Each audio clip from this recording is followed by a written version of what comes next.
Fala pessoal, beleza? Estamos aqui começando mais um episódio Respeita a Minha História Podcast. Não é não, Cassaiver? É isso aí. Sou Bruno Ratão, meu amigo Cássio, Trovalim. Estamos aqui, né? Hoje, gravando aí o nosso segundo... Peguei ele de surpresa aqui. Gravando o nosso segundo episódio aqui. Podemos chamar assim, né? Segundo episódio. 02. E uma grata surpresa foi poder a gente ter a oportunidade de convidar essa pessoa que veio aqui hoje, e ele prontamente aceitou o convite, né? Ele mandou um áudio super empolgado, mandei o áudio para você, cara, ouve o áudio dessa pessoa. E assim, foi uma injeção de ânimo que deu na gente, foi, pô, cara, vai dar certo, tem que fazer, vai ser legal. E agradecer muito a presença aqui do meu querido amigo e parceiro de trabalho aí, há muitos anos eu conheço aí o Eleomar Venâncio, que é essa figura... Tá bom? E aí, eu estou conhecendo agora e já cara, nos bastidores aqui, várias histórias já estou super curioso. Eu estou muito feliz de estar aqui com vocês. Quando o Cássio fez o convite, sem dúvida nenhuma, eu falei, nossa, Cássio, bacana, adorei a ideia, a honra de estar aqui com vocês, ser o 02 aqui, o começo, né, os testes e tudo. E legal de contar a história dos profissionais aqui do estado, né, do Espírito Santo. A gente tem muita gente bacana aqui, tem muita história para contar, né? E estar aqui com vocês vai ser um grande prazer. Obrigado, a gente que agradece, né? Mais uma vez aqui, acho que para a gente é uma honra, começando já com o pé direito. Né? Exatamente. Então, a ideia que a gente tem, só para passar para você rapidamente, é a gente bater um papo tranquilo, leve e falar sobre a sua história. A gente quer deixar você bem à vontade para você contar para a gente onde você nasceu, onde você estudou, que bairro que você soltava a pipa, essas histórias que a gente quer, assim, para começar a deixar você bem à vontade e contar para a gente onde você estudou, onde você formou, deixar você à vontade para... O que você se formou, se tem a ver com a sua profissão hoje também, né? Às vezes acontece muito isso, né? Então, exatamente. De a pessoa se descobrir para um outro tipo de trabalho, coisa parecida, né? Mas, para mim, assim, desde o começo, até eu chegar a ser arquiteto urbanista, né? Com mestrado, pós-graduação e tudo, ex-presidente do Conselho de Classe aqui no Espírito Santo, que é o CAL, atual presidente da ASBEA, no Espírito Santo, que é a Associação Brasileira de Escritórios de Arquitetura, ele tem toda uma história para trás. Foi bom você falar. Então, começando lá no passado, né, de aonde que você soltou pipa, né? Onde é que foi aquela infância feliz, né, que a gente teve a oportunidade de brincar na rua ainda, né, você tem filho pequeno, meu filho já está maior um pouquinho, a gente sabe que hoje a gente, assim, dificilmente deixa eles brincarem nas ruas, né, como estão hoje, né?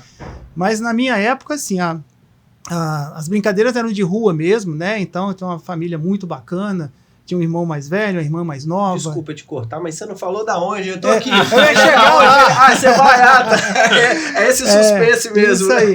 Aqui de Vila Velha mesmo, mais precisamente em Paú, né?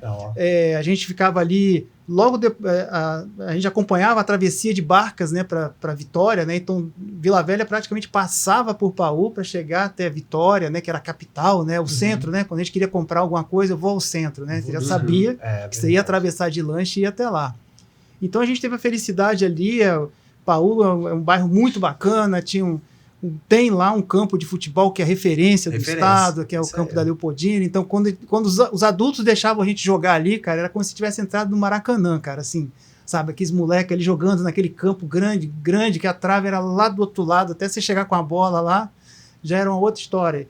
Soltava pipa ali no morro, ali em cima, então tinha as fases de pipa, as fases de bolinha de gude, essa coisa toda. Então, nós somos uma geração que a gente teve muita felicidade nesse ponto daí. Até que um dia aí a gente mudou para o centro. Até que meus pais compraram um apartamento no centro de Vitória, e aí nós fomos morar no centro de Vitória, que era um negócio assim fora de série. A gente morava ali perto da rua 7 de setembro, né? Que, assim, morar perto da rua 7 de setembro era um negócio assim, chique, né? Elegante, né? Ali e tal, tinha uma vida noturna ali e tudo. Então, a partir dali, aí, uma outra mudança na minha vida foi entrar na escola técnica, né? Que você passar no concurso da escola técnica era um negócio assim, você estudava muito para aquilo dali. Então, digamos que foi o primeiro concurso que eu passei. Então, eu estava ali com uns 13 anos, mais ou menos. Então, assim, foi uma grande... Perto de casa também, né? Não, uma vitória espetacular. Então, do centro para a escola técnica ali em Jardim, em Jucutuquara, era... Você entrava no ônibus, já passava a roleta e já estava saltando, né? Então, era... E também pegar ônibus, né? Então, pô, com 13 anos, eu já saía de casa, pegava um ônibus e ia para a escola técnica. O meu filho hoje, né, com 18, se você me perguntar qual foi a última vez que ele pegou ônibus ou quantas vezes, dificilmente. Hoje a realidade é outra, a gente consegue melhorar, dar um conforto melhor, mas eu acho que aquela raiz que a gente tinha ali de rua, pegar ônibus, andar a pé daqui lá e tal, porque as cidades não tinham tanta essa violência que tem hoje, né, esses medos que a gente tem, né? Então, enfim, escola técnica. Então, ali eu me identifiquei com a parte de construção. Eu fiz edificações.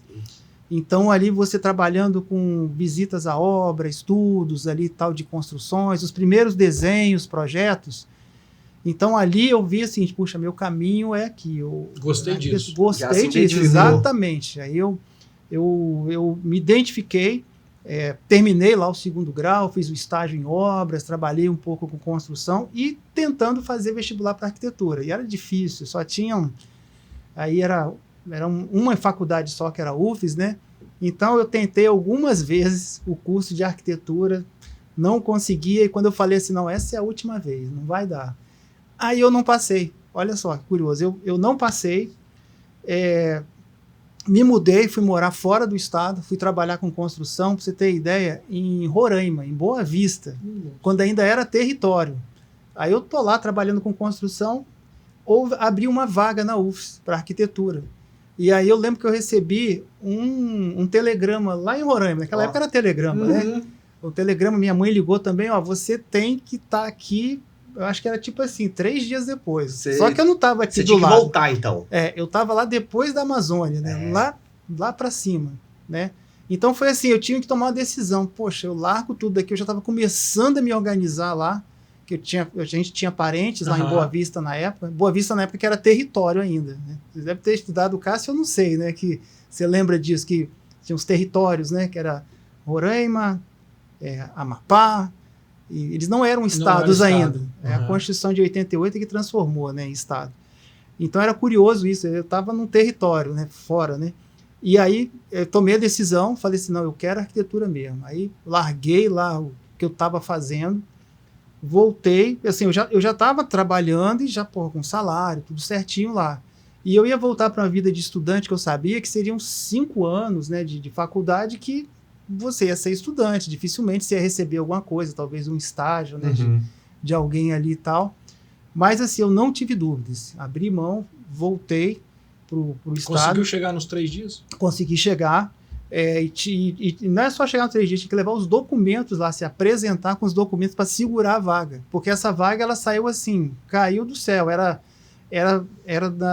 Quando você passava no vestibular, ou você ia para o 1º semestre, ou entrava no 2º, e abria uma vaga lá no 2º semestre de uma pessoa que não se matriculou. Então, eles tinham essa vaguinha que estava lá separada. Eu consegui chegar a tempo, entreguei os documentos e imediatamente já entrei no curso. Estava separadinha para você. Estava escrito, porque não, era uma coisa assim, que eu já tinha até desistido, já estava trabalhando com construção, já vendo outra coisa, né, bem longe. É isso que a gente acha legal, conhecer a história.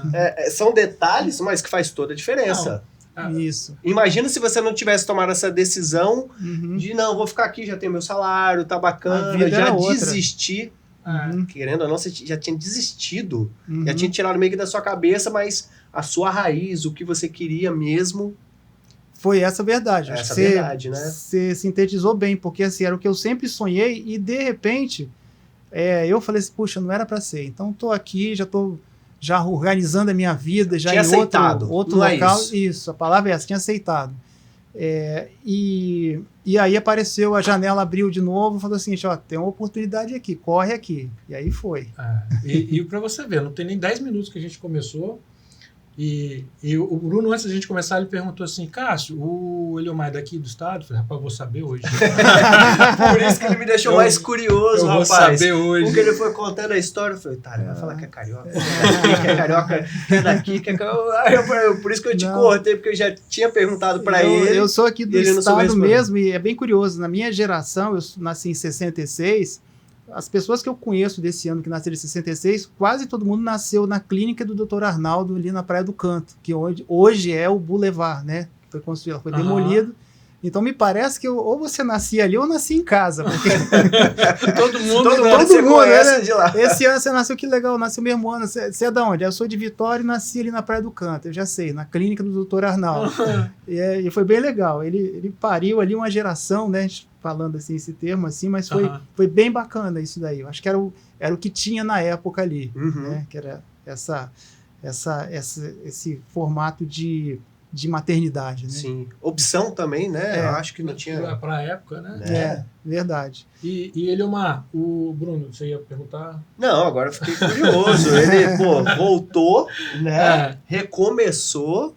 Recomecei. Aí, assim, quando você faz escola técnica, você já tem uma base boa para projetos, para arquitetura. Pelo menos a parte técnica, né? É lógico que a criatividade que você desenvolve com o curso de arquitetura e que você traz ao longo da tua vida, ela é uma moeda muito importante. Eu falo sempre para o meu filho, olha, você pode estudar o que você quiser, né? Ele está fazendo hoje ciências da computação, mas desenvolva a criatividade, porque você pode ser um bom administrador, pode trabalhar com essa área de computação, alguém pode fazer medicina, advocacia e tal, mas se ele tiver a criatividade, isso vai ajudar muito a ele na profissão. Nem que seja para vender o produto, né, ou ele poder desenvolver, né, o modus operandi mesmo, né, igual, por exemplo, você veio com maquete, eu tenho certeza que a sua criatividade, cara, se você viu lá a dificuldade do dia a dia, você fala, não, vou fazer desse jeito aqui e tal, que ela supera um pouco a parte técnica, é o crescimento mesmo, né, porque nesse caminho da arquitetura, na metade do curso, um pouquinho para frente, eu comecei a trabalhar com maquete. Até já conversei isso com o Cássio. Né? Então, a gente começou, né, desenvolvia um projeto ali para o professor, fazia maquete, a gente falava, pô, que legal, dá para a gente melhorar isso aqui. Aí a gente começou a trabalhar com balsa, né, aquela madeirinha, cortava, uma cola para poder colar ali ela direitinho e tal. E a gente sentiu a necessidade de melhorar esse sistema de fazer as volumetrias das maquetes. Aí fomos trabalhar com acrílico. Só que aqui no estado ninguém trabalhava com acrílico praticamente lá atrás, né? Aí eu fui para São Paulo, me ofereci para ser um aprendiz de um escritório de maquetes lá em São Paulo.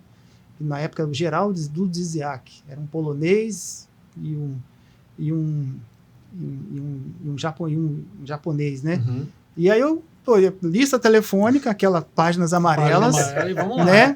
Procurando, liguei para um, nada, eu liguei para outro, nada, né? E se discava, né? E tudo. Aí eu falei pro cara, olha, eu sou estudante de arquitetura, quero aprender a fazer maquetes aí e tal, e eu queria trabalhar aí para vocês aí por um tempo, né? A gente estabelece aí um tempo, né? Sem custo nenhum, eu me hospedo, hospedagem, tudo por minha conta. E, bicho, fui para lá na cara e na coragem. Peguei uma brecha de período da faculdade. Eu lembro que eu dormia num posto de gasolina, aí descia, que era pertinho do escritório deles lá, ia lá e ficava maravilhado, assim. Igual quando as pessoas entram no seu escritório, cara, você vê aquelas maquetes fazendo aí uma estante só de arvorezinha, outra estante de bonequinho, ali um cara fazendo os carrinhos, aquela linha de produção, né? E, porra, aquilo era encantador. Todo mundo só vê pronto quando vê separado, assim, eu tô falando porque eu só vejo pronto. Na hora que eu vou lá na fábrica dele, eu falo, ué, é assim? Você acha que o cara aperta um botão, né, e fica tudo pronto? É incrível, é incrível. Então, assim, isso para mim foi uma escola muito grande, porque você começa a trabalhar o 3D e ali a criatividade. Então, você tinha que fazer um coqueiro, aí você pegava um bombril, pintava de spray, desfiava ele, né, pintava de spray, depois pegava fio, né, desencapava, fazia o tronco, jogava ali, e quando você botava assim, pronto, tem uma árvore, né? Então você, quando ia fazer os carrinhos, aí tinha que fazer o molde com resina e tal. Então essas técnicas eu aprendi lá, hoje, que era uma coisa assim, bem raiz mesmo, né? Eu acho que o Cássio ainda usa alguma coisa assim, mas muita coisa...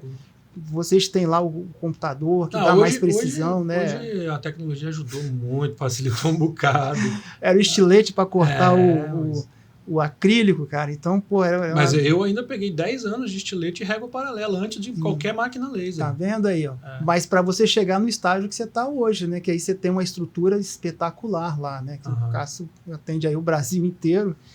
E a gente, assim, eu trouxe essas técnicas para cá, a gente começou, né, a fazer algumas coisas de maquetes profissionais que a gente conseguia, mesmo estudando, fazia para fora essas maquetes. Então tinha um colega de faculdade, um parceiro muito bacana na época, o Tito Carvalho, que a gente conseguiu desenvolver essas coisas assim, que pô, era um sucesso. A gente convencer as pessoas a fazer maquete, que todo mundo fazia perspectiva, né?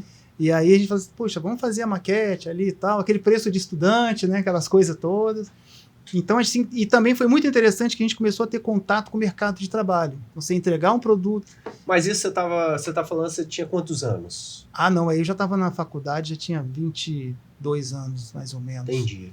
Então já tinha passado ali a idade jovem. Já estava adulto ali, já né? estava, isso. Mas na faculdade ainda, né? A gente não podia fazer projetos porque ele não estava habilitado. Mas a maquete deu os primeiros contatos com o mercado de trabalho. Então a gente teve que constituir uma empresa, CNPJ, pagar imposto, aquela coisa toda. E aí eu diria que foi o primeiro ensaio para o escritório de arquitetura, para aquela vida de mercado mesmo, né? Então ali já começava a idade da maturidade mesmo, assim, de trabalho, Eu lembro que nós éramos estudantes de arquitetura e a gente tinha estagiário no escritório. Era gozado isso, tinha um colega nosso que eu queria estagiar com vocês, porque todo mundo adorava fazer maquete. Pô, me contrata lá, cara, deixa eu trabalhar com vocês. Então, eu sou estudante, eu posso te pagar um salário de estagiário, cara. Mais que isso não dá. E aí a gente tinha os colegas que ajudavam a gente, então tinha lá a menina que fazia só a árvore, né? Tinha o outro lá que só fazia os desenhos pra gente cortar e tal. Então tinha a linhazinha de produção, mas legal. Tudo graças àquela imersão que eu fiz lá de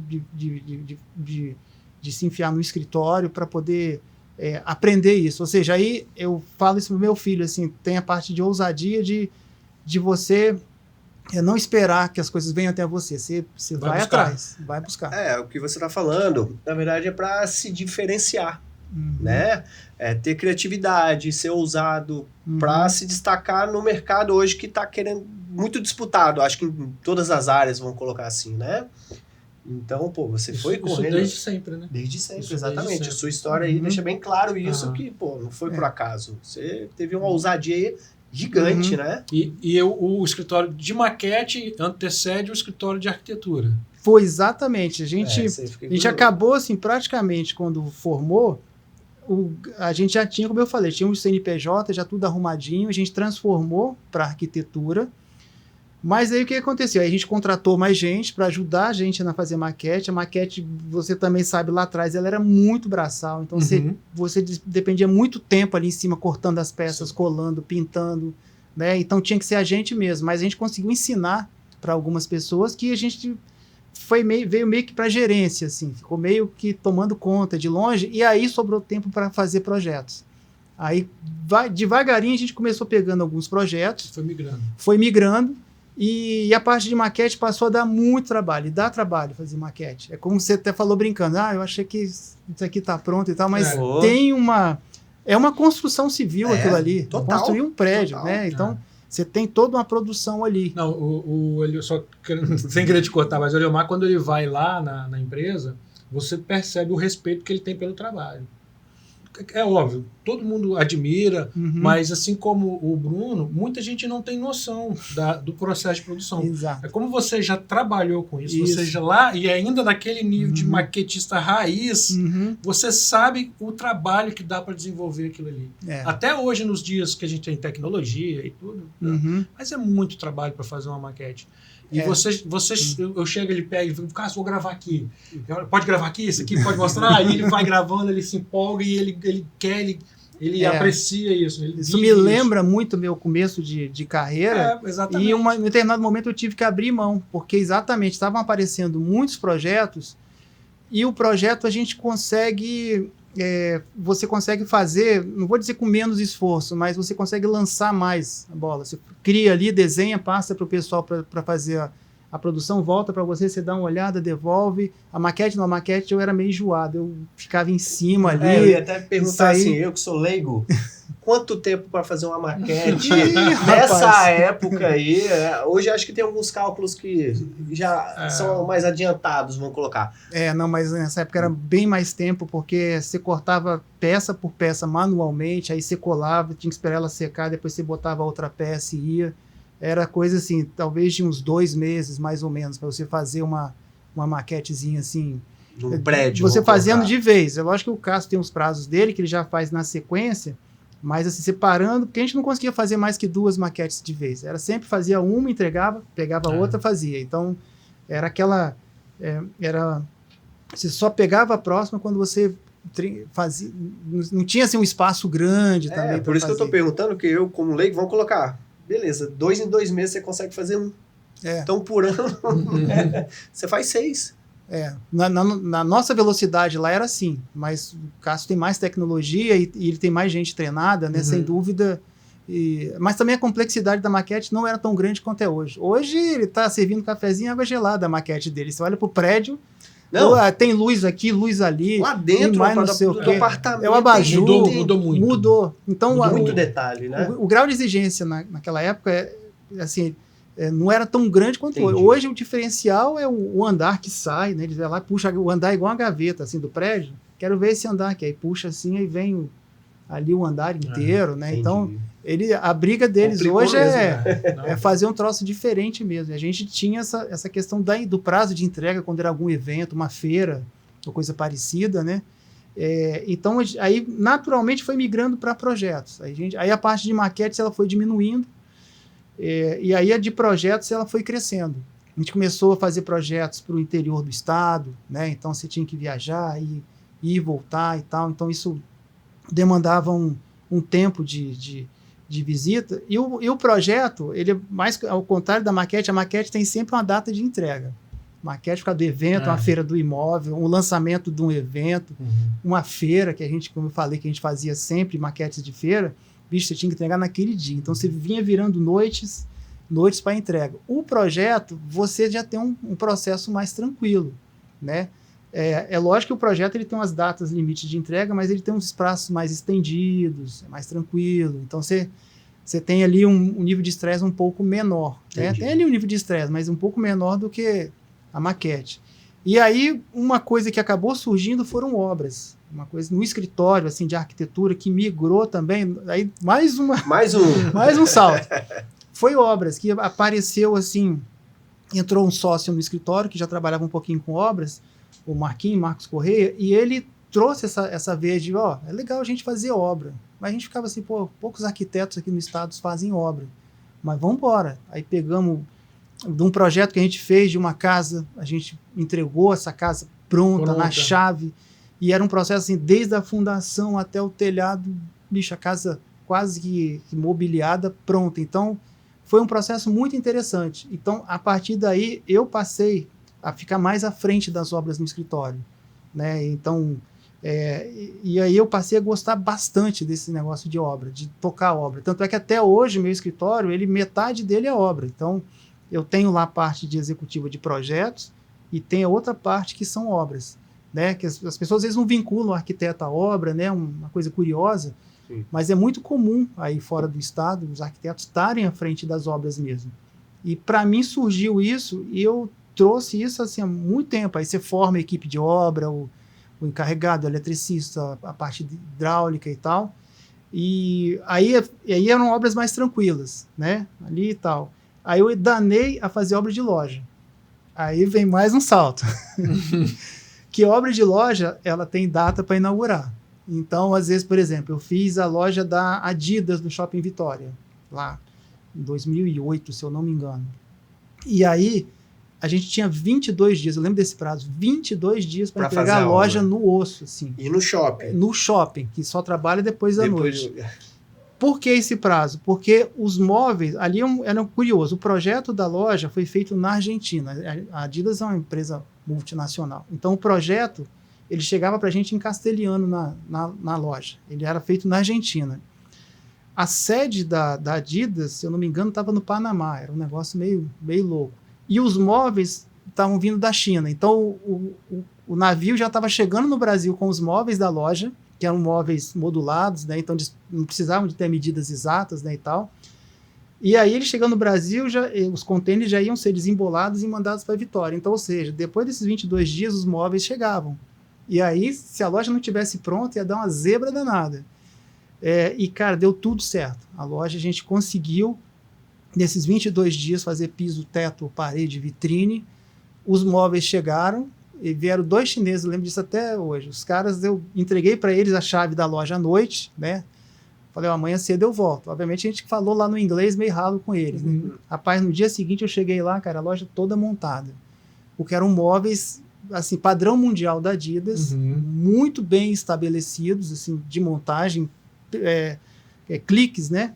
Tal, e os caras olharam, assim, para mim como se fizesse, assim... E você nunca tinha feito nada próximo, assim? Eu já tinha feito outras lojas, mas essa, sendo uma multinacional, era bem diferente. Então, por isso que quando eu falei, para eu chegar fazer essa loja da Adidas, eu vim montando outras lojas. Elo, Zump, na época que era famosérrima, né? Marca registrada. Então, eu fui aprendendo ali, montando essas lojas para os clientes nos shoppings. E aí, quando chegou essa da Adidas, digamos assim, foi até um marco, porque o pessoal até... sempre me chamava para montar essas lojas. Aí entrava aquela história, eu tinha que trabalhar de madrugada. Então, escritório de manhã, lojas à noite. Aí tinha que montar uma estrutura, né, e tal. Consegui gente que trabalhasse à noite, à época também, né. Então, foi bem interessante. Assim, aí essa coisa da obra, ela entrou bem forte para mim. Mas era muito interessante porque essas lojas, elas vinham sempre com a tecnologia e materiais diferentes. Eu me lembro de um piso que eu botei numa loja, acho que foi até na loja da Zump que eu citei aqui, que era uma placa de cimento de 1 metro por 1 metro. Aí quando a placa chegou, eu olhei assim e falei, rapaz, como é que eu vou botar esse troço no chão? Precisava, pra você ter ideia, para botar cada piso, é uma placa grossa assim, precisava de 4 homens para levantar, um passava argamassa, botava a placa no chão. Então era um troço que a gente nunca tinha visto. Hoje já está bem mais tranquilo, essa placa que era bem grossa, assim, ela hoje... eu acho que é de 3 centímetros, ou seja, evoluiu a tecnologia, né? Mas foi um processo de aprendizado, assim, de pegar essas tecnologias que foi muito importante para mim, ajudou na minha formação de arquitetura, de construção. Isso foi te dando uma bagagem... Foi espetacular, porque as lojas que eram montadas em Vitória, no Shopping Vitória, depois Shopping Praia da Costa, Shopping Vila Velha, eram as lojas de ponta no Brasil. Né? Então, eram as lojas que os caras desenvolviam uma arquitetura... que às vezes não tinha chegado Não aqui. tinha. Então, por exemplo, eu lembro quando eu peguei a primeira loja da Lacoste para montar aqui em Vitória, eu tive que ir a São Paulo, visitar a loja da Lacoste, fazia parte do contrato. Sim. Não, beleza, você vai fazer? Então você vai ter que ir em São Paulo e olhar lá as lojas que nós montamos. Fazer aquele laboratóriozinho. Isso, vou lá, olho, vejo como é que ficou o piso, como é que eles botaram os armários ali e tal. Aí, assim, agora você pode ir lá montar de Vitória. A outra loja que eu também tive que ir a São Paulo foi essa própria loja da Zump, que eu cito novamente. A Zump era uma marca... Assim, eu lembro, era calça jeans? Calça jeans, era de ponta, né, e tal. E na época, quem fez o projeto de design dela foi o Marcelo Rosenbaum, né, que foi, inclusive, uma das coisas que startou, né, bem a coisa dele do design. E aí eu tive que ir a São Paulo, olhar a loja também da Zump, ver como é que eles faziam a loja toda com cimentado, com piso de cimento, né, ali e tal também. Eu tive que ir lá aprender como é que fazia isso, para poder executar aqui em Vitória. O mesmo padrão. Mas no final, bicho, eu digo que você deu tudo certo, inauguraram as lojas nas datas certinhas, porque a equipe deles vinha para cá. Então tinha data seguinte, ó, a equipe da loja vai chegar no dia tal e eles já tem que entrar na loja e ar-condicionado funcionando, tudo bacaninha. Então aí foi foi um processo bacana. Você só foi aumentando o número de responsabilidade também, né? Já deu para ver que eu gosto, né? Ousadia, eu vou colocar uma palavra aí, ousadia, porque você foi muito ousado, eu acho que em todos os passos que você foi seguindo, igual você estava falando que eu acho que às vezes nem tecnicamente você sabia ali executar, já tinha feito, mas você fala, não, vou fazer. Deixa comigo. Eu vou aprender para fazer. Exato. Aí, e o legal é que assim, eles confiavam bastante no meu trabalho, e aí eu ia atrás dessas informações para poder, porque não tinha Google na época, né? O YouTube, mas a confiança não é à toa. O cara pega tudo que você fez dali para trás, ele vai ver. Fala, não, o cara tem isso foi bem legal. Eu sempre fui muito chato com isso mesmo, assim, de olha, eu faço, mas eu tenho o conhecimento até aqui, eu vou aqui buscar mais isso daqui. E funcionava bem. As pessoas eram empresários, né, que... não, você fez para fulano? Pô, gostei. Vai fazer para mim também. Então, vamos embora. Então, e aí eu falo, sempre que eu tenho oportunidade de fazer palestras em faculdade para os arquitetos, né, até arquitetos, assim, para também buscarem isso, né, assim, tentem... buscar a arquitetura, a gente aprende todas as áreas. Você, para desenhar um estúdio igual esse daqui, né, que como foi feito, a pessoa tem que entender um pouquinho de estúdio, ou ele pesquisa, visita um outro lá, vê como é que foi aquele estúdio, o que funcionou, o que não deu tão certo. Né? Você vai desenhar um aeroporto, vai desenhar um shopping, você tem que vivenciar isso. Isso é importante. Tem que aprender sobre o que você vai... Um hospital, imagina você projetar um hospital, diferente de você projetar um shopping, diferente de você bem diferente, porque você mexe com saúde, né? Então você tem ali uma série de técnicas que você tem que fazer, tem que usar. Eu me lembro, por exemplo, um projeto simples, mas ao mesmo tempo complicado, que foi a minha casa que eu fiz lá em Interlagos. Né? O caso foi vizinho lá também, uma época.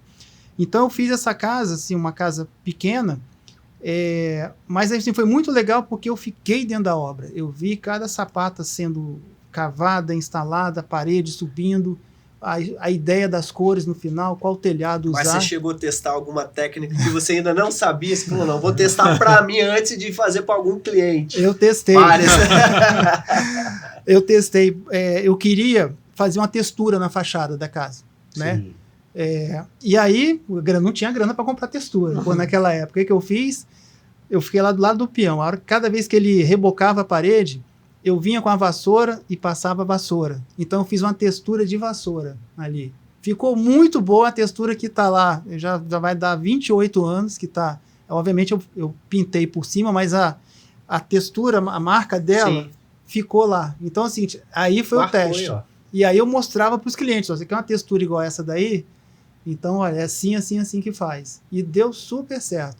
Tanto é que a gente fez uma reforma esses dias lá, e aí eu falei para a pessoa que estava me ajudando, reboca aí, deixa que eu vou te ensinar como é que faz isso aí. Peguei uma vassoura escondida da mulher lá, que depois suja, depois tem que lavar a vassoura. Patenteou.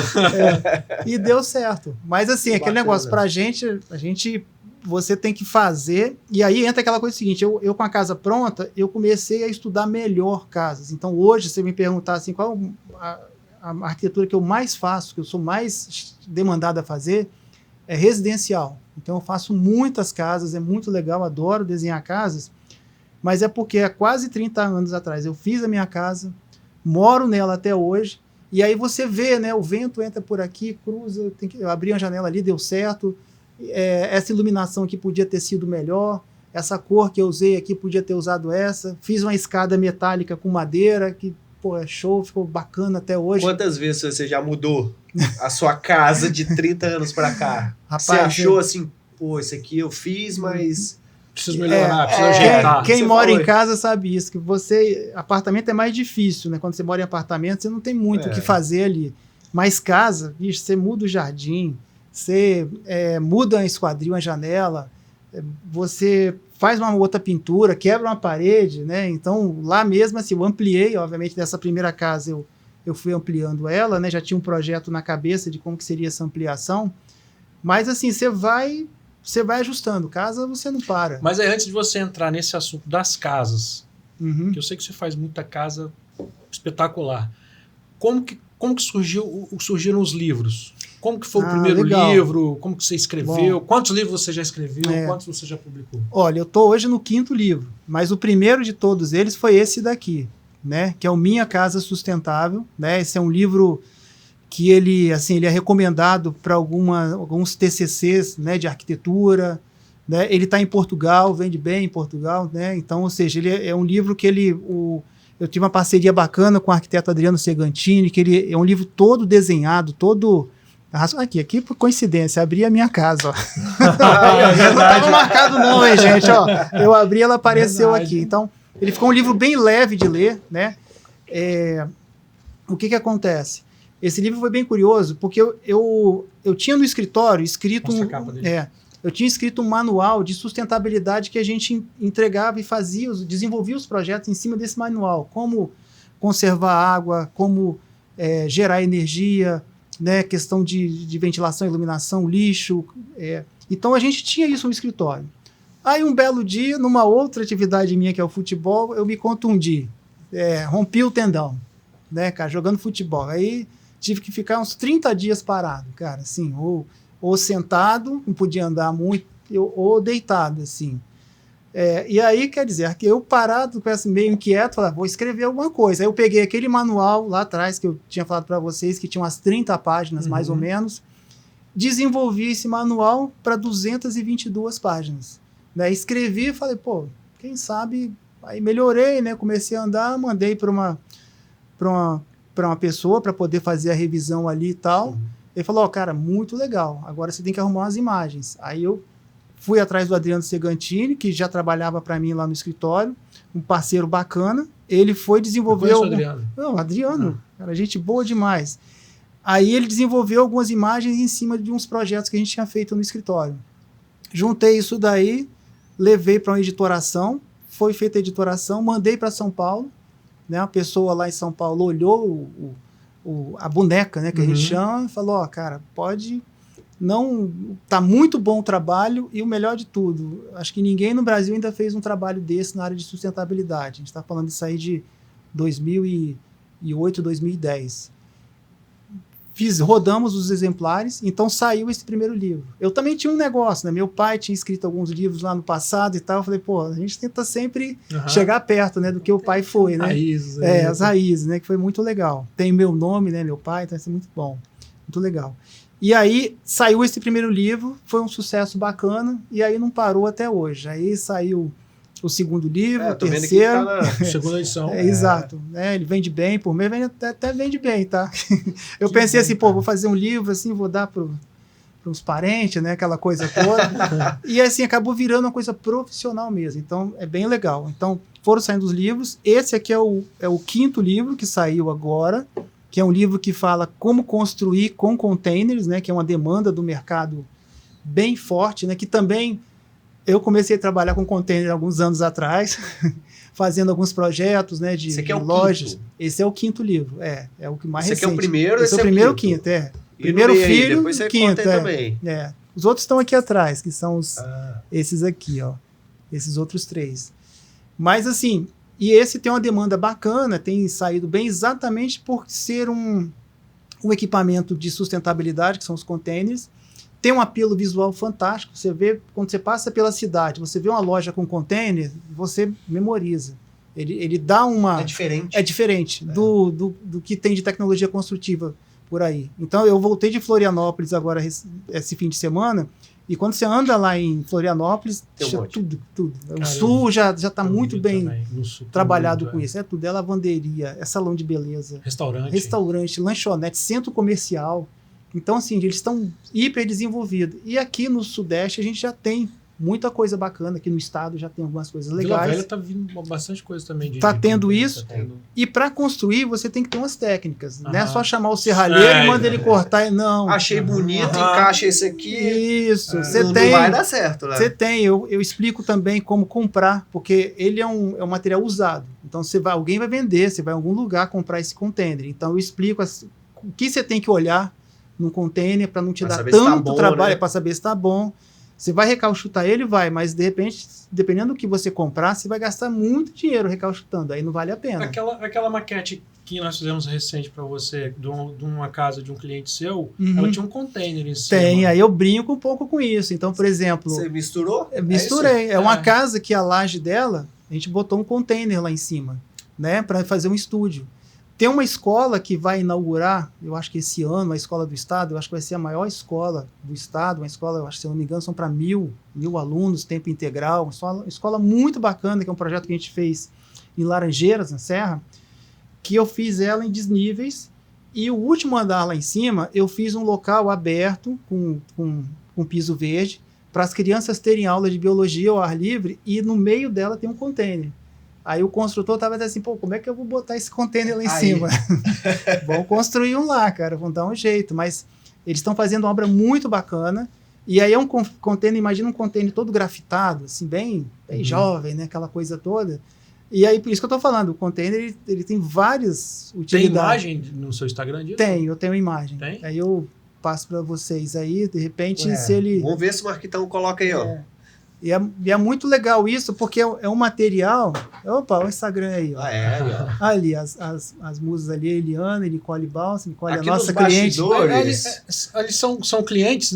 A Nicole, que é a nossa cliente, né? A Eliana, a gente participou do... Aquela casa da direita ali é a da Nicole? Não. Essa é de um amigo nosso, amigão nosso, lá em Paraju. A da Nicole é onde elas estão ali, que é uma parte dela, que a gente está até ampliando essa casa dela, está dando não uma casa, já é um sítio, né? São 20 mil metros. Uma curiosidade minha, depois eu queria que você contasse pra gente. Como é que você chegou e como é que ela virou sua cliente? Vou contar também. Bacana mesmo. E pelo que eu vi, virou referência a casa dela, né? Virou porque ela além de ser uma pessoa muito, muito empreendedora, uma pessoa fantástica, super bacana, valoriza demais o trabalho do arquiteto, né? Então essa daqui eu acho que eu fiz maquete dela, essa da esquerda aqui, ó. Essa residência. E acho que o Marquito tá procurando a casa que você falou. Pode descer, mano. Pode descer. Então, assim, você vai estar aí para baixo. O container ali, riscado ali. Deixa eu ver se aparece aí pra gente. Mas assim, foi bem legal o contato com ela, porque eu fiz, nessa época de fazer loja no Shopping Vitória aqui, né?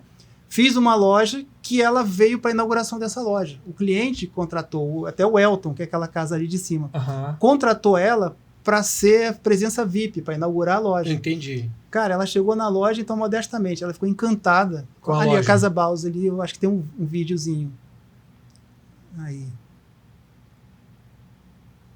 Aí tem um pouquinho da imagem. Olha ela aí. Maravilhosa, pessoa espetacular, a Nicole. Até o dia da gravação que a gente estava lá. Aí mostra aí algumas coisas. E ela veio para essa gravação. E isso foi assim, numa quinta-feira, a inauguração da loja. O shopping parou quando ela entrou no shopping Vila Velha. Você imagina, ela entrando, parou o shopping, tiveram que botar segurança para proteger ali a frente da loja, que todo mundo queria entrar. E ela, aquela simpatia que ela ela olhou a loja, se apaixonou, aí me apresentaram, um arquiteto, eu estava até com a minha equipe lá nesse dia, né? Ela, tem mais foto dela aqui embaixo. Ela tinha acabado de ganhar um programa na Record, eu acho que é aquele Power Couple, né? Que é de um programa esses reality, né? Ganhou, então ela estava com dinheiro, ela comprou um sítio, que é esse sítio que a gente desenvolveu. Aqui tem uma foto minha lá no sítio, aqui, essa aqui é do sítio também, que tem essa pantera aí, ó. Grande lá, né? Não, é enorme. Tem mais de... São quase 2.000 metros quadrados. Você fez construído, tudo.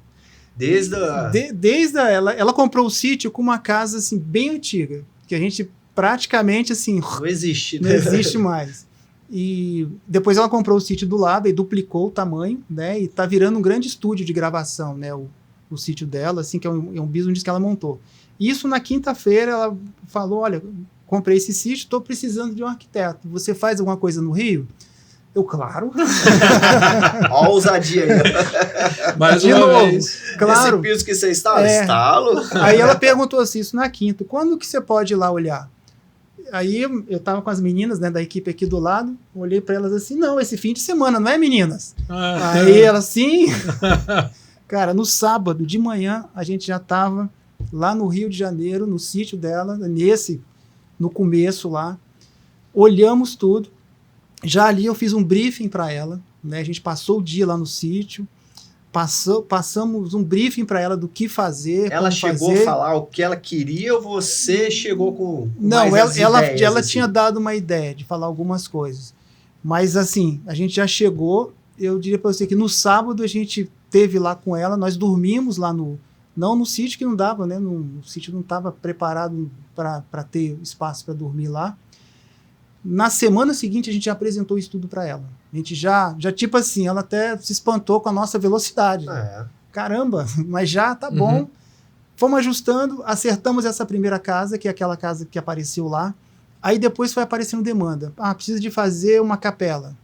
Precisa de fazer um salão de beleza. Precisa fazer um bangalô. Pegou a confiança, né? Pegou, e um modelo. Do seu trabalho. E um modelo. E aí a gente já começava a ir se hospedar lá. Aí chegava a ficar lá 10 dias, já vendo o que tem que fazer, desenhar e tal. Então ela é uma pessoa muito dinâmica e assim, que ela tem muitas ideias. E aí modestamente a gente consegue ajustar essas ideias com ela, né? E ela tem ao lado dela uma pessoa muito bacana, que é o Marcelo Viana, que a gente que também dá essas demandas lá com ela. Eles, por exemplo, eles achei até engraçado, tinha uma escada lá na chegada que eles resolveram quebrar a escada, mas assim, ia fazer uma escada gigante. Era uma escada que ela era mais modesta, e uma escada que tinha uma passagem assim, de 1,40 m, ia virar uma escada de 12 metros, assim, ia virar aquela escada grandona. Eles falaram, a gente está com essa ideia aqui, o que você acha? Espera aí. Cara, aí no dia seguinte o desenho já estava pronto. Eu falei, é isso aí? É isso aqui mesmo. E aí, vamos embora. Aí mandaram uma foto hoje, lá quebraram a parte onde vai a escada toda. Lá é assim também. Você tem a demanda. Tá construindo até hoje lá? Não, tá construindo e tem bastante coisa para construir. É mesmo. Lá tem um L ponto que a gente botou bem no centro. E aí eu estava visitando umas obras em Angra com o Marcelo, o namorado dela.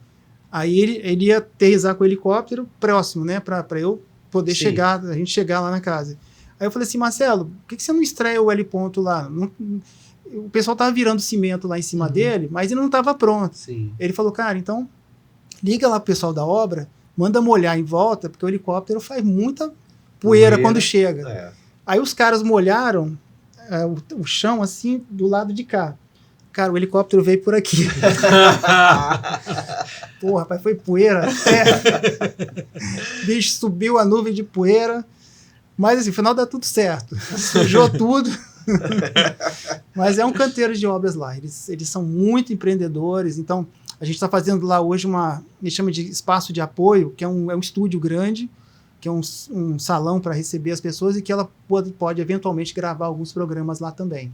Então, assim, o business dela tem crescido bastante. Ela está trazendo o serviço dela, né, para ela. Ao invés dela ficar saindo... Exato, isso aí. Então, ela tem hoje um programa forte no YouTube, que é a Casa Baus, que aí os artistas vão até lá para gravar. Ela até me falou assim, Eliomar, antigamente eu que corria atrás do povo para gravar. Hoje, ela já tem uma fila de gente que quer gravar lá, porque é bacana. O espaço, a fazendinha que ela fez, aí tem o nome lá dos bichinhos, que é o nome dos artistas, né?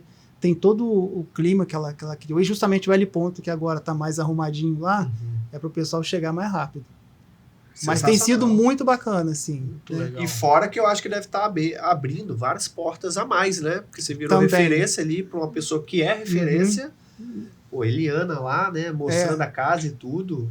E é bem legal, assim, pela confiança depositada na gente. Aí às vezes a pessoa fala assim, pô, o Espírito Santo aqui, não tem ninguém que pode fazer isso. Aí entrou aquilo que você botou o nome aqui, achei legal, o nome da ousadia. Porque se eu falo lá atrás, naquela vez da loja, olha, não sei, eu... Tô em dúvida. Vou lá pro Rio, não sei o quê. Então, cara, foi assim, 2 dias depois. Então, antes que ela pensasse em pegar alguém próximo lá, a gente já chegou. E hoje a distância ficou bem próxima. A gente tem contato aí semanal, tem sempre mandado aí alguma coisa. O Marcelo também manda alguma coisa para mim, que é o namorado dela. Então, a gente tem batido uma bola bacana nisso daí.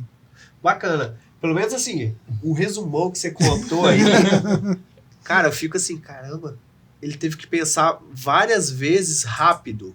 Desde da época que abriu a vaga. Isso. Para você ter que sair de lá. Foram várias decisões. Exatamente. Que a gente... Até essa oportunidade com a Nicole. Isso. Porque ela falou, quando você pode estar lá? Cara... Na hora. Sábado. Eu dou uma passadinha lá. Então, teve vários momentos na sua vida que você não pôde ficar pensando, vou olhar aqui minha agenda. Você foi... E ordem de prioridade. Então, provavelmente, talvez eu tivesse alguma coisa para fazer naquele sábado, mas seja o que for, aquilo ali se tornou prioritário. E aquilo ali expandiu, abriu várias oportunidades e até aprendizado. Né, você circular nesse meio, né, de artistas ali, saber como que eles pensam, como que eles conseguem o sucesso deles, né, aquela parte toda, isso aí foi bem legal. Muito bacana, muito legal mesmo. Como você falou, cada projeto que você faz, você precisa aprender sobre o projeto. Ali você está trabalhando num ambiente onde tem muitos artistas, né? Ela leva muita gente para lá para fazer os programas dela. Virou uma referência. E a partir dali, você já conseguiu captar outros clientes que são amigos dela, assim, por exemplo, além do namorado, que você falou que já pega alguns trabalhos dele. Na verdade, assim, eu tento conseguir time para todas essas coisas, né? Essa questão mesmo do Flow, lá em São Paulo, né? O concorrente. Não pode falar do concorrente. Ali, vamos ver se... Conta essa história pra gente. Mas é bacana. Tá no Instagram ali, você no Flow. Assim. Flow. É muito interessante, porque eles estão montando que eles chamam de Casa Flow, né? Que é a base deles, com vários estúdios, e vieram me buscar para que eu oferecesse para eles uma proposta, né, de trabalho ali e tal. Então, eu tive que ir lá visitar, conhecer as 7 casas que eles têm de todos os estúdios deles. Assim, eles têm 7 casas hoje? 7 casas. Fora o prédio que eles estão fazendo. Fora o prédio novo, que está projetado o crescimento, que eles vão levar alguma coisa para lá, mas vão manter essas estruturas dessas casas, porque praticamente cada programa é gravado... Mas Eliomar, então, sim... partindo dali, do projeto que você fez para a Nicole, das lojas, a Nicole veio, você fez o projeto dela. Dali você acha que partiu esse convite do Flow por conta disso? Ou... Não, também por isso. Porque eles veem muito aquela coisa do... esse cara, ele tá numa bolha aqui, que é o Espírito Santo, mas o Rio de Janeiro e São Paulo tá perto. Tá do lado. Então, ou seja, essa questão de você estar em outros lugares, né?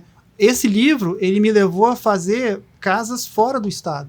Então, eu esqueci de mencionar isso. Então, esse livro eu fiz casa em Pernambuco, São Paulo, Brasília e o próprio Rio de Janeiro. Então, não foi só o fato de você ter feito o projeto para ela. Tem você já tinha ido, né? Já tinha, assim, alguns processos. Isso você vai somando. Isso é muito legal. Você vai incorporando. Né? É o know-how. Você vai incorporando ao seu produto. Porque a arquitetura trabalha muito com imagem. Então, por isso que Instagram, mídia social para arquiteto, ele é fundamental. Hoje, uma parte dos meus clientes vem via Instagram, né? Você tem que estar na prateleira ali, mostra, você fez o quê? Trabalhou para quem? Deixa eu ver isso aqui. Então, querendo ou não, as pessoas às vezes veem a Nicole, aí querem fazer o trabalho comigo por causa do arquiteto da Nicole, né? E ela divulga também os trabalhos. Divulga bastante. Ela faz questão de divulgar o seu trabalho, o seu nome, a sua pessoa. Ela faz questão, é muito legal. Ela já citou isso em televisão, já citou isso em outras mídias.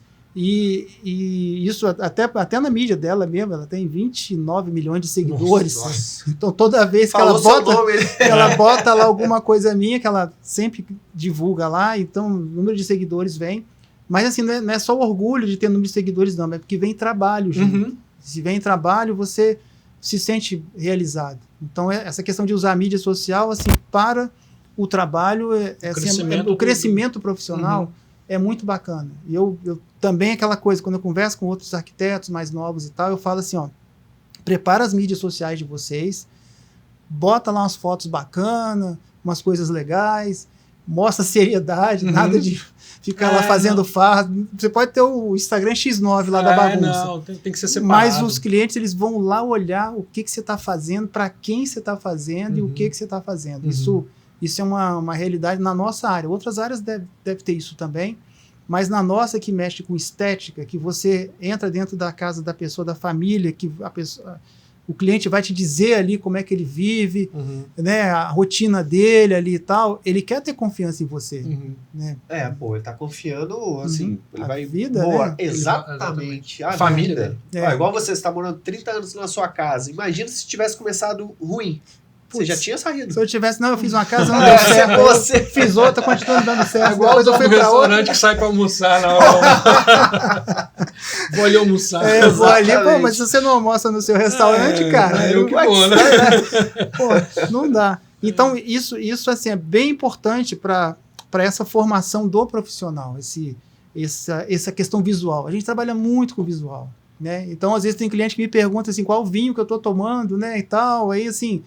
Porque a gente mexe com estética, né? Beleza, qualidade de vida, né? Então, isso é importante. Eu tenho sorte que tem uma mulher que é personal trainer, então cuida aqui, ó. Bem de mim, cuida bem de mim. Então, da mesma forma, eu até brinco com ela, né? Se o marido fosse, assim, cheinho, não pode falar gordo, não. Se fosse cheinho, fora de forma, aí a pessoa olhar assim, pô, você vai contratar essa personal aí?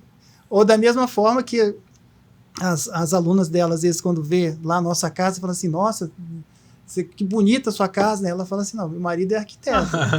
É meio isso. Né? É meio isso, né?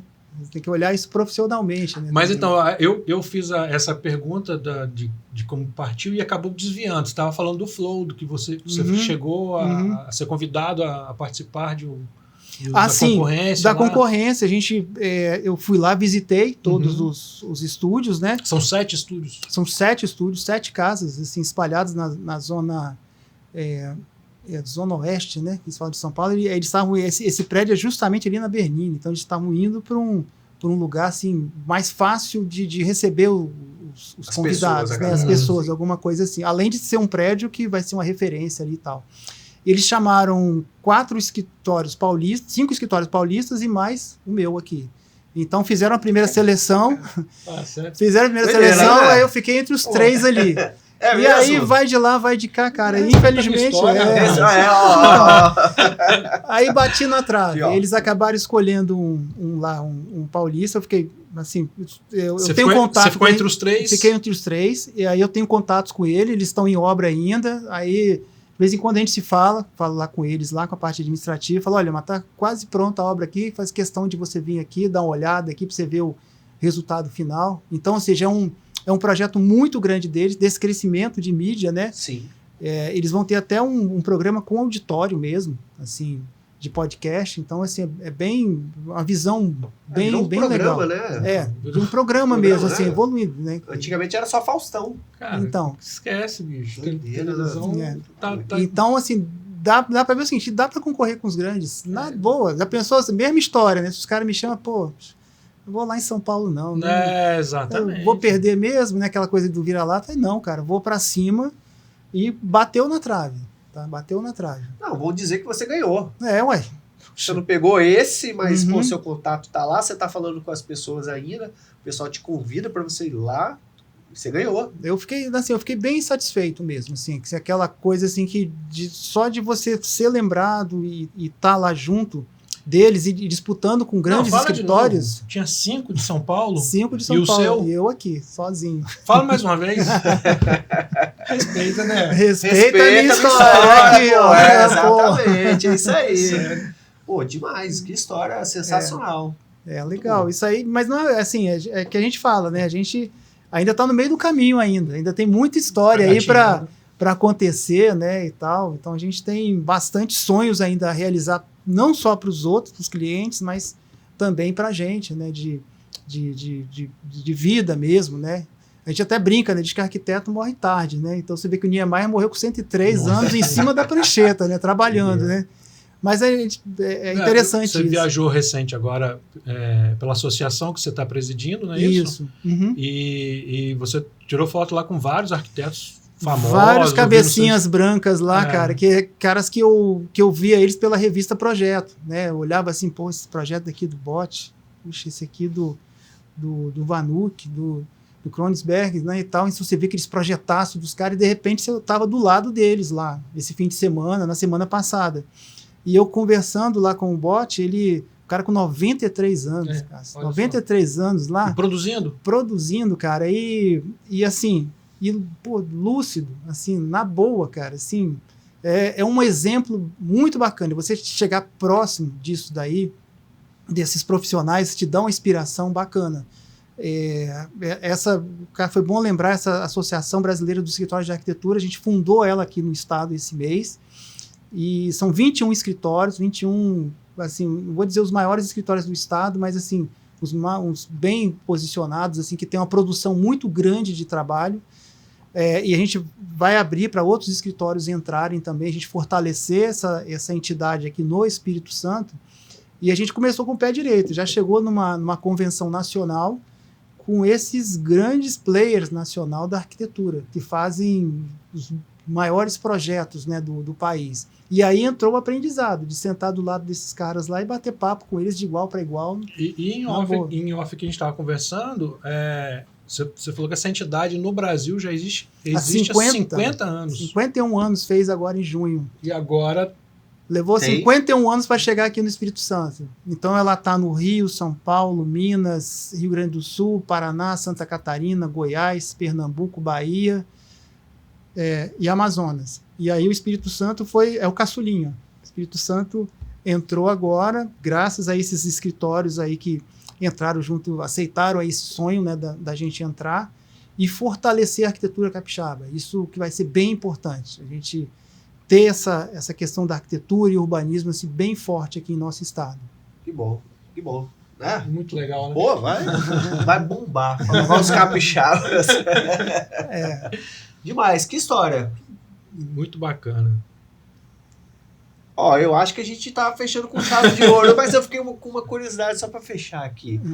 É a maior casa que você fez da Nicole ou você já fez projetos, vamos colocar, maiores? Eu já fiz projetos muito grandes. O negócio é que a Casa Baus, né, que a gente chama que isso é aquela série de construções ali, elas não param, porque eu já vi que ela está pensando em fazer mais coisa. E lá. Tem espaço. Tem espaço. Você comentou comigo que parece que tu tá... Ela comprou o terreno do lado e aí está aumentando todo o espaço de construção. Então, como eu falei, já bateu lá nos 2.000 metros quadrados, somando todas as construções. A casa principal mesmo ela é bem grande, mas ela tem, como eu falei, esse espírito empreendedor. Ela vê alguma coisa, já imagina e já transforma aquilo para virar conteúdo exatamente de mídia. Mas meio que pegando um gancho assim, nesse assunto que o Bruno comentou. De projeto, eu já fiz diversas maquetes de empreendimentos, vários aqui no estado, com a sua assinatura. Você indo lá, acompanhando e tudo. Mas qual que é o projeto que se fala, esse projeto que eu fiz aqui é o meu xodó, esse aqui é o que eu mais... Eu sei qual que é o trabalho que eu fiz, que eu mais me orgulho, ele sabe, a gente gosta de vários, mas sempre tem um que a gente fala, não, esse aqui... eu acho que foi interessante essa pergunta, cara, assim, sem dúvida nenhuma, o trabalho significativo de energia, vibe, tudo bacana, é a Casa Baus. Esse é o, digamos assim, ele já chegou numa fase que o escritório já estava já lá em cima. Mas a gente tem lá embaixo aquela raiz quando você dá a virada de chave. Tem um projeto que nós fizemos ali na Enseada do Suá. Ele é um projeto de um escritório de advocacia, que hoje ele é Cicobi, se eu não me engano, que ele tem uns arcos de pedra meio deconstrutivos. Aquilo tem uma história muito interessante, que era o seguinte: a gente tinha acabado de formar aquele escritório, lembra que estava saindo de maquete para projeto, que a gente estava assim devagarinho ali começando, pegando os projetos. E através de um amigo, nós soubemos que tinha um advogado que queria fazer a sede do escritório dele ali naquele terreno. Eu sei qual é esse projeto. Que é um terreno que fica na Enseada, um pouquinho antes do Shopping Vitória, né, para quem vem do centro para lá. E aí a gente estava concorrendo aí vem as concorrências, com 2 escritórios top do estado. E a gente entrava ali embaixo só com o mazarão para poder, digamos, acho que é para compor, né, para dizer que essa pessoa chamou 3 escritórios não, chamar 3 escritórios, né, e tal. Chama os meninos da maquete lá. Chama os meninos mais ou menos isso. A gente era os meninos da maquete. E aí esses 2 escritórios, eles fizeram o que era natural ali, fizeram aquelas caixas de vidro lá em Enseada.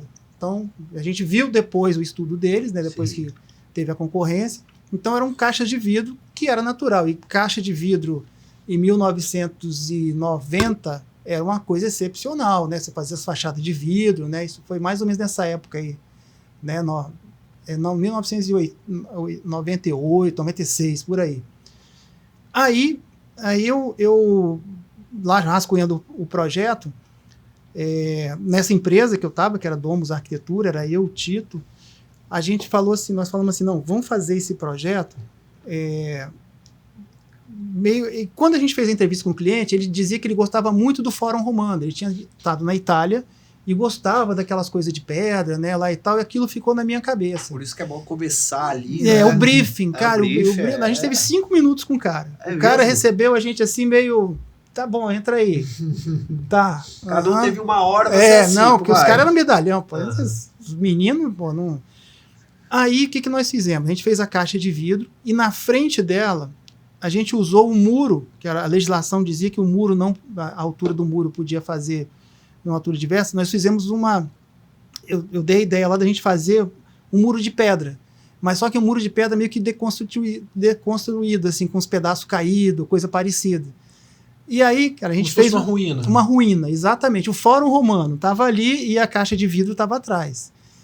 E ele fez uma máscara ali naquele projeto, ficou uma fachada muito bonita. A gente fez esse desenho, aí fomos lá apresentar para o cara numa sexta-feira, fim de tarde. Eu até fui lá, apresentei para ele, estava aquele fim de expediente, né? Abri, né? Naquela época era um desenho só, era um 3D só que você fazia, que era um desenho, né? Abri assim, tá, mostrei ali e tal. O cara olhou, coçou a cabeça, olhou pra minha cara, e sabe aquela que você pensa assim, rapaz, ferrou, esse cara vai me botar pra fora aqui. Vai me botar pra fora aqui, bicho. Aí ele falou, deixa aí, eu vou dar uma olhada com calma depois e tal. Aí eu, missão cumprida, apresentei, né? Se a gente perder, talvez fique ali em segundo, né? Não fique em terceiro. Fui embora. Cara, na segunda-feira o cara ligou, falou assim, olha, conversei com a minha família, olhei ali, mostrei para uns amigos, é isso aí que eu quero. Volta aqui pra gente assinar. E aí o mais legal, assim, tá lá construído hoje, ficou bem diferente do que tinha no entorno na época, é um projeto que ficou atemporal mesmo, né? Então ele valeu por isso, não só a beleza estética, né? O trabalho que a gente fez em conjunto, mas a virada de chave, ou seja, a partir dali nós temos um projeto e uma obra na Enseada do Suá, que Enseada do Suá hoje é importante, mas naquela época era muito mais importante, né? Porque dali você falava para os clientes, qual é o projeto que você já fez? Né? Você não tinha Instagram? Não tinha Instagram? Não, aquele ali, ó, ali perto do Shopping Vitória. Você falava o local que você... Não, tem uns arcos assim quebrados. E é muito legal. Eu, às vezes, via lá noiva tirando foto em frente. Alegria de arquiteto, anota isso daí. É quando as noivas vão tirar foto em frente à tua obra. Porque virou referência, rapaz, né? Porque na época a gente não andava com câmera, não tinha celular, né? Mas assim, você passar lá e ver a noiva fazendo pose em frente ao prédio, levou a produção toda pra lá. Levou a produção, você fala assim, então o negócio é bacana mesmo.